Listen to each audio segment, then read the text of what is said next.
Много е важно да се види как Величие обръща внимание на дипломацията, на етикета, защото ние сме единствената партия, която наистина иска да представи България достойно, а не да ни гледат като поредните аборигени.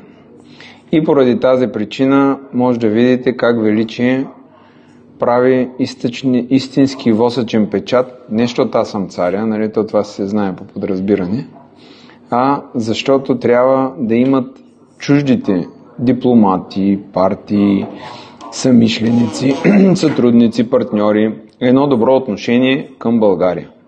Сега пращаме едно писмо, което ще бъде към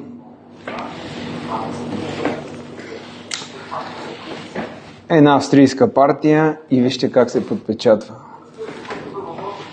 От царе към императори.